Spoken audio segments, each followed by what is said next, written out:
Hello বন্ধুরা, সবাই কেমন আছো? আজকে তোমাদের মাঝে আরেকটি নতুন রান্না নিয়ে হাজির হয়েছি। সবার পরিচিত একটি খাবার, সর্ষে ইলিশ। Express এই Food রান্নাটা BD. সম্পূর্ণ আমার সাথে দেখতে থাকো। তাহলে চলো রান্নাটা শুরু করা যাক।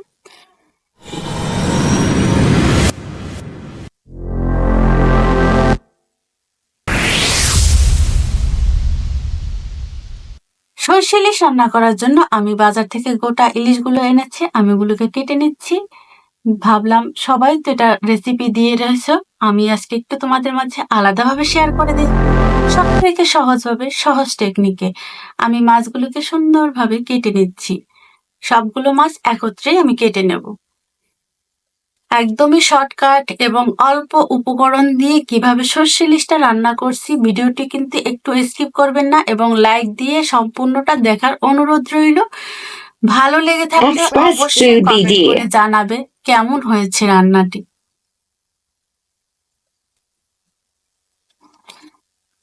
যারা একদমই নতুন আমার ভিডিওগুলো দেখবে, সবাইকে অনুরোধ থাকলো তোমরা চ্যানেলটিকে সাবস্ক্রাইব করে পাশে থাকা বেল আইকন অল করে রাখবে, যাতে সহজে তোমার কাছে আমার এই সহজ সহজ রান্নাগুলো পৌঁছে যায়।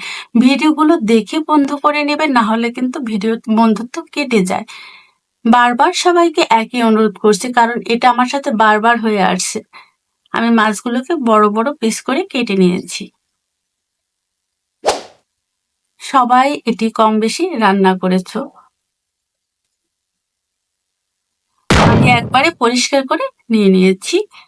এখন এটি আমি ভাজার জন্য এতে দিয়ে দিয়েছি লবণ, দিয়ে দেব পরিমাণ মতো হলুদের গুঁড়ো এবং সাথে হালকা একটু মরিচের গুঁড়ো দেব।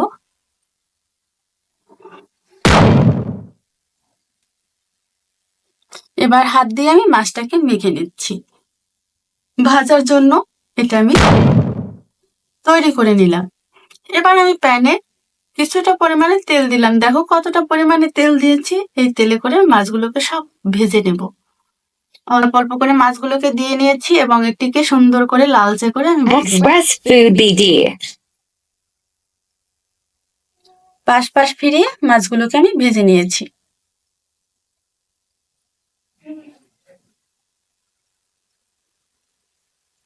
দেখো মাছগুলো কিন্তু আমার ভাজা হয়ে গেছে।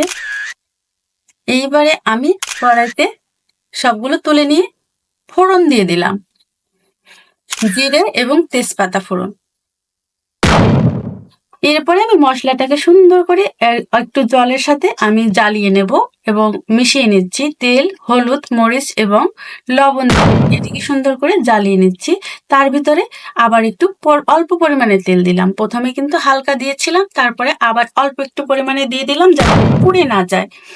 দেখো এর ভিতরে দিয়ে দিলাম কাঁচা সর্ষে এবং কাঁচা জিরে বাটা।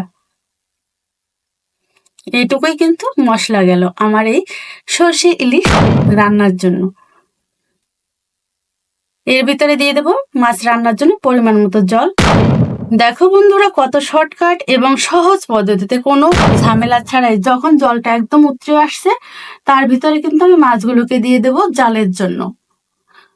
জাস্ট এভাবেই কিন্তু একটু ঢেকে নেড়ে চেড়ে রান্না হয়ে যাবে আমার। যারা একদমই পারো না সর্ষে ইলিশ করতে, এবং এটি সবারই কিন্তু মানে খুবই পছন্দের খাবার। আমি পুড়িয়ে রাখা তেলটাকে, ফোড়ন তেলটাকে এর ভিতরে মিশিয়ে নিলাম। কালারটাও সুন্দর থাকবে আর খেতেও কিন্তু সেই দারুণ সুস্বাদু।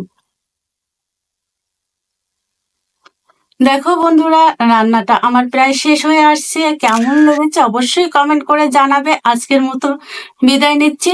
পরবর্তীতে নতুন ভিডিও তোমাদের মাঝে উপস্থিত হবো। ততক্ষণ তোমরা সবাই ভালো থেকো, সুস্থ থাকো, সুন্দর থেকো এবং আমার জন্য প্রার্থনা করো। ধন্যবাদ সবাইকে। নমস্কার।